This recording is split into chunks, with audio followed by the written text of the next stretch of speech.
It's 8 p.m. and here are our top stories.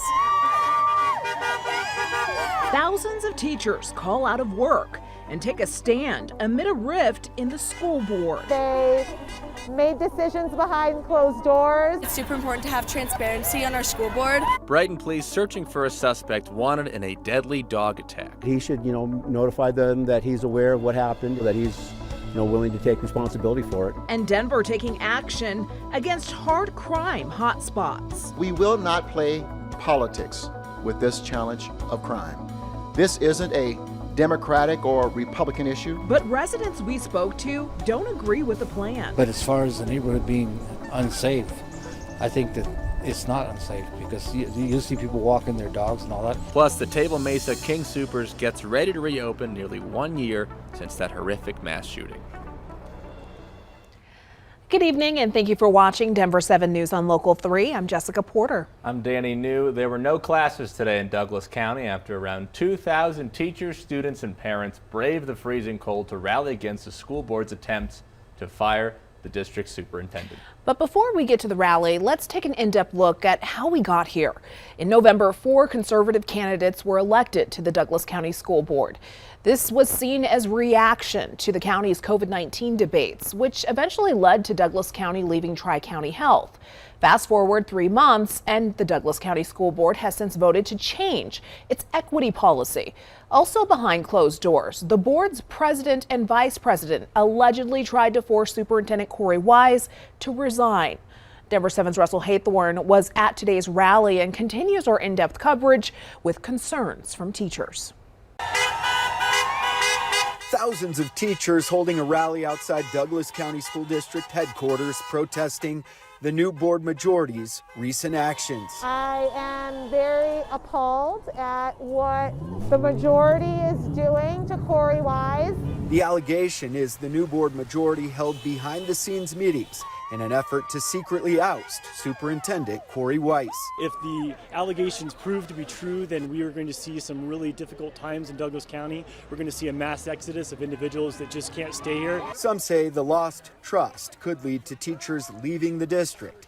Many are now calling for an immediate recall of those board members, while others are hopeful this will lead to more transparency. I think that there's a chance still that they can work together. I understand that there are going to be politics involved in a lot of things, but it needs to be a conversation, and they had a perfect opportunity to have that conversation on Tuesday. We reached out to those 4 board members today and did not hear back. A handful of students joining the rally as well, in part protesting the board's decision to amend a previous equity policy. It was a set of guidelines that helped frame the district's approach to equity to create a more suitable environment for different students and to enhance inclusion within the district. But this new policy kind of guts fundamental aspects of that. A call from parents, teachers, and students for ethical leadership and more transparency. The district canceling all classes today ahead of the rally, knowing it didn't have enough substitutes to keep schools open. In Castle Rock, Russell Haythorne, Denver 7. Thank you, Russell. And Jefferson County's mask mandate will end February 18th, and that will include schools. This comes after the Board of Health voted today to drop the mask order. Meanwhile, Broomfield will be joining Denver tomorrow in ending its mask or proof of vaccine mandate. However, in Denver, masks will still be required in schools and in child care facilities. It was the coldest morning of the year in Denver, and if you went outside, you definitely felt it. The airport hit negative 11 degrees this morning. Boulder hit negative 4, Golden negative 10, and Arvada negative 13. Vail Pass was 22 below. We hope you weren't anywhere near the Antero Reservoir because it hit negative 48 degrees, which is somehow not the record. As you see, in 1962, it dropped to negative 54. But could you really tell the difference between those two? If you can't feel your face at all, would you really know? I think it kind of feels all the same Yeah, at that this is point. really cool. Maybe Chief Meteorologist Mike Nelson knows. I don't know. Yeah, Mike, we got a lot of snow yesterday. Thankfully, the sun is out, but it was out this afternoon, but it's still freezing cold out there, and it's not helping the snow melt. If it makes you feeling better, the all-time record cold for the state of Colorado is 61 below zero at Maybell, way up in the northwest corner. That was on February 1st, 1985. So this morning, indeed, we did drop to 48 below at Antero Reservoir. Kremling was at minus 33, Granby 31 below. Dillon and Tabernash at 29 below. Fraser and Grand Lakes minus 26. Estes Park and Breckenridge 22 below. And even out on the plains, Fort Morgan and Franktown 21 below zero. Here's the map across the state of the temperatures early this morning. Leadville 20 below, 21 below at Craig, 11 below here in the Denver area.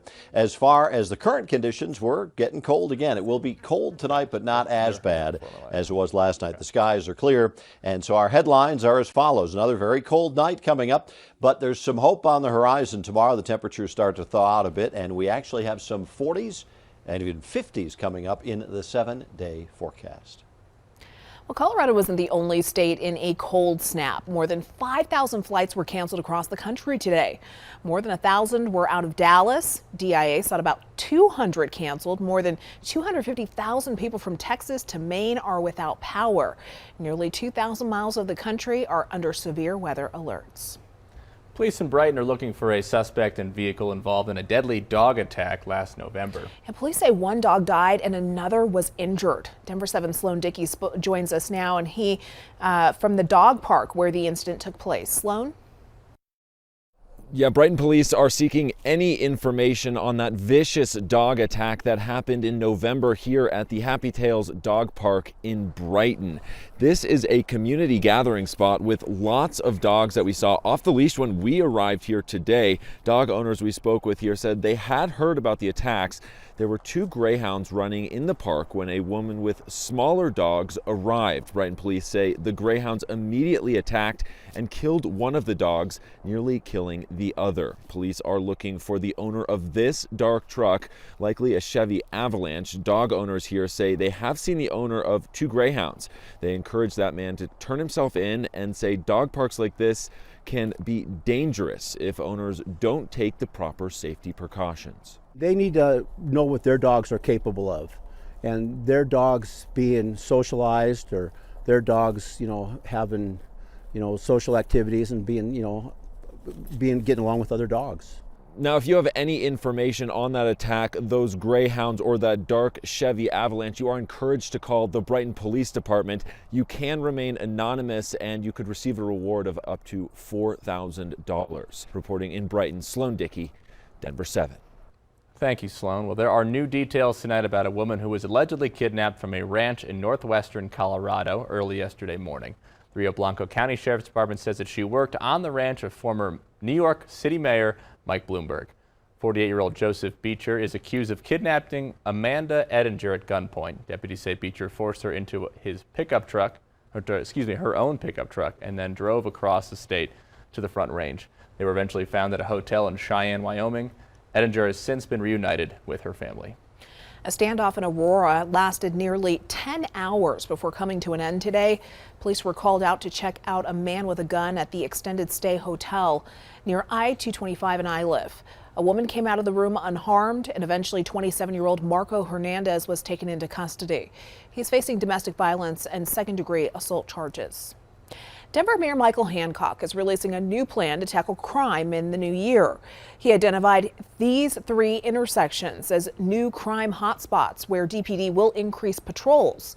The city identified 5 other hotspots last year, and Denver's police chief says there has been dramatic improvements since. 5 hotspots accounted for 49% of the shootings and 26% of the homicides in our city. For example, one hotspot had 17 shootings in 2020, and through our partnerships and collaboration with our community, it went to 0. Mayor Hancock is also increasing patrols at downtown spots like the 16th Street Mall and Union Station. We will have an in-depth look at the city's plan to reduce crime coming up at 8:30. The Table Mesa King Soopers is getting ready to reopen nearly 1 year after the deadly shooting that killed 10 people in Boulder. The reopening was also delayed due to the union worker strike. The store will officially reopen following a ceremony next Wednesday, February 9th. Sub-zero again tonight, but we have 50s coming up in the 7-day. Broncos leaders defending the team against accusations of discrimination.